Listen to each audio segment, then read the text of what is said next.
Hey pen people, today I want to tell you about the best pen company you have never heard of. Well, there's a chance you have heard of them, especially if you've watched some of my older videos, but for the most part, people don't know these guys. And in this video, I'm going to try to convince you that this company deserves to be heard of and deserves to be talked about and used. This pen company has won some awards, even beating out some much bigger pen companies in the process. Their distribution so far has been pretty narrow, but they're hoping to change that. The company is Andhand. They started in 2021 and they're based out of the UK. And they put a lot of effort into designing pens that are clean and simple, but really interesting at the same time. A while back, they sent me these two pens, the Method fountain pen and the Method ballpoint pen, which I've already covered in different videos, but I love them. They're really good pens. I have really enjoyed using these. So when Andhand offered to send me two more pens, I jumped at the chance. This is the Aspect fountain pen,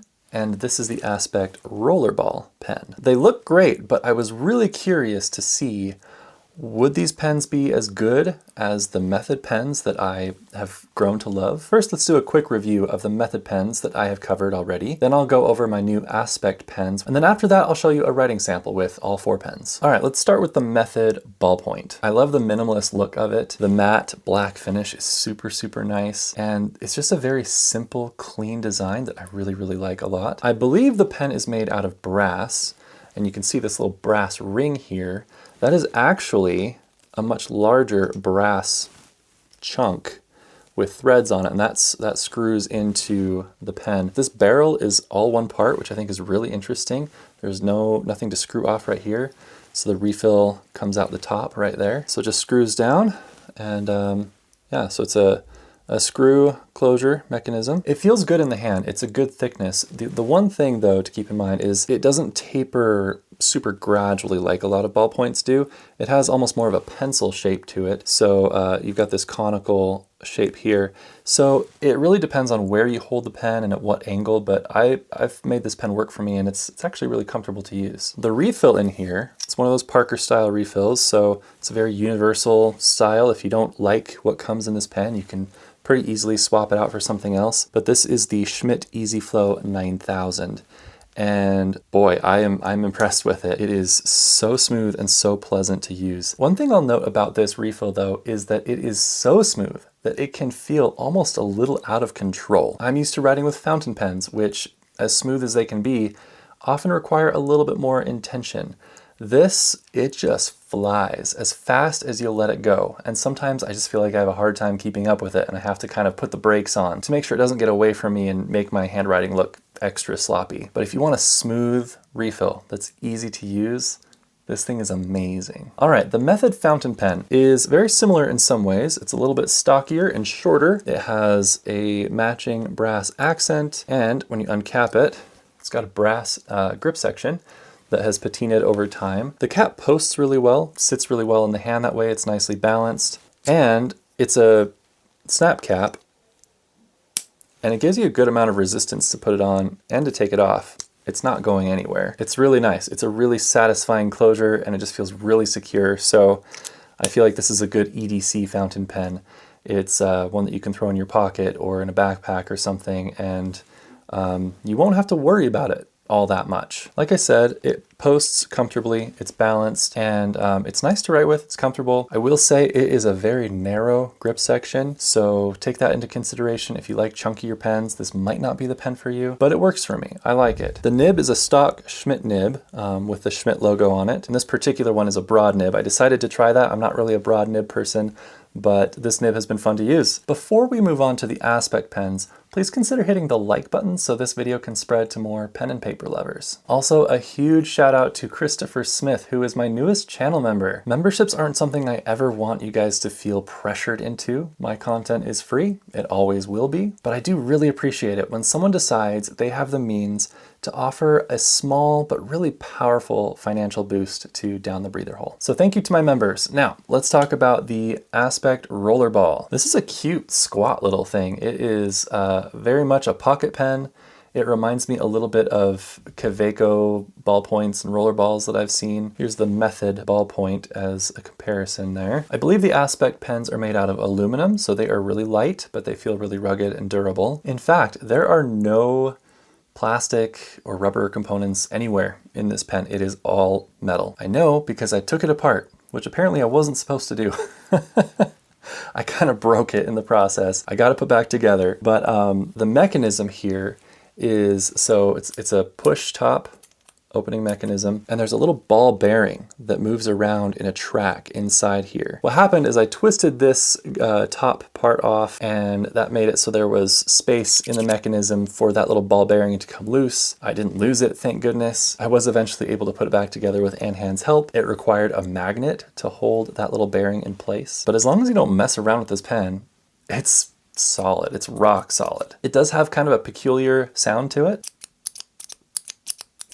Little rough, little raw, but again, that's because there's no O-rings, there's no plastic, it's all metal. As far as how it feels in the hand, I haven't quite gotten the hang of this pen yet. I find that for me, it's good for quick notes, not so good for long letters and journal entries and that sort of thing. But your mileage may vary, and I could see myself getting used to this. It just might take a little more practice to get comfortable with the girth and the shape of this pen. The refill in here, if you open it up, the front part comes off. The threads feel really nice and smooth there. So this is the Schmidt capless rollerball refill.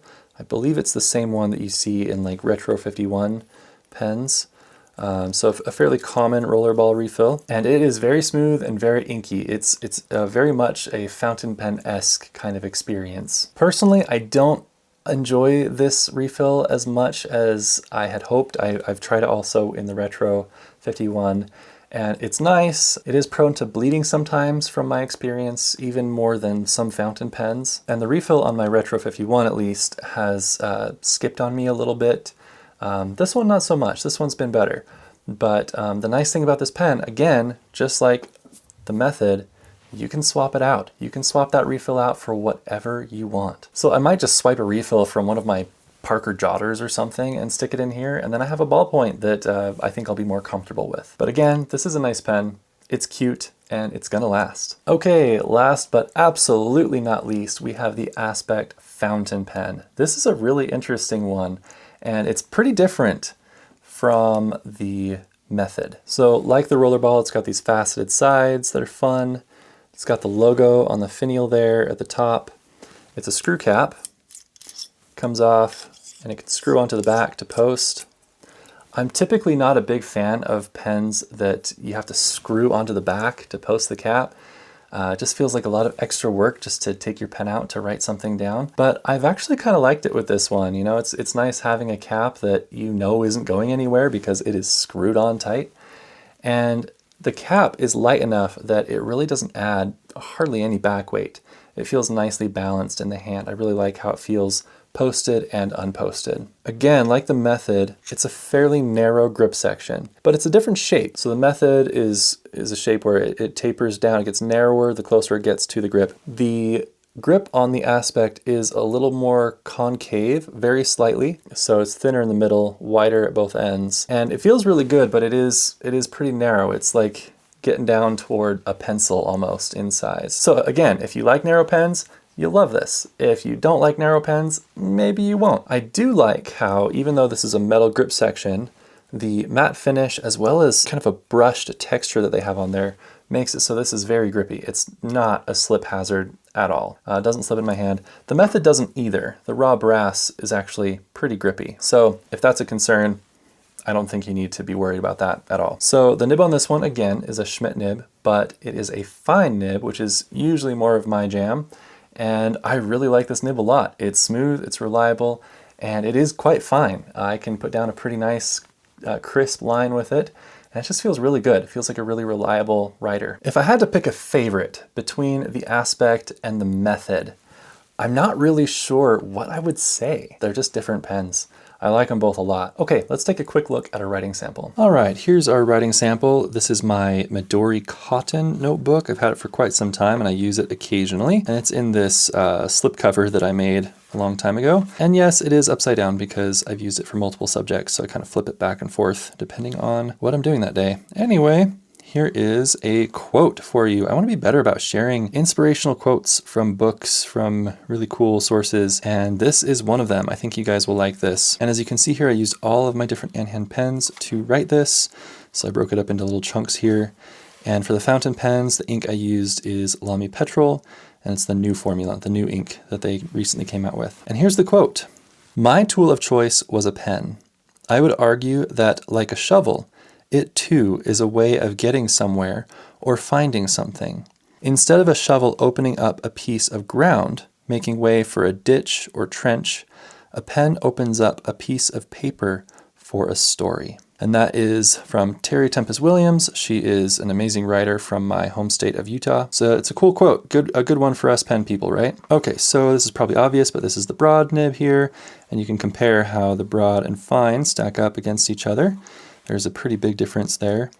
And then the ballpoint down here. And the ballpoint, for whatever reason, struggled with this paper. I wonder if the refill I have is getting close to the end. I've used it a lot. I've used that ballpoint quite a bit. So it's possible that that refill has almost run its course. And down here is the rollerball, and you can see how the writing is kind of between the broad and the fine fountain pens. So if I were to compare this rollerball refill to a fountain pen, it would be kind of in the medium-ish category probably. So that's Andhand. I really like their stuff. I really like them as a company. I've worked with a lot of companies at this point in my YouTube journey, and they have been among the best. They have been so nice to work with. If you're interested in these pens, I have some affiliate links in the description that you can check out. And if you want to take a look at another really cool pen company, check out this video. And as always, thanks for watching.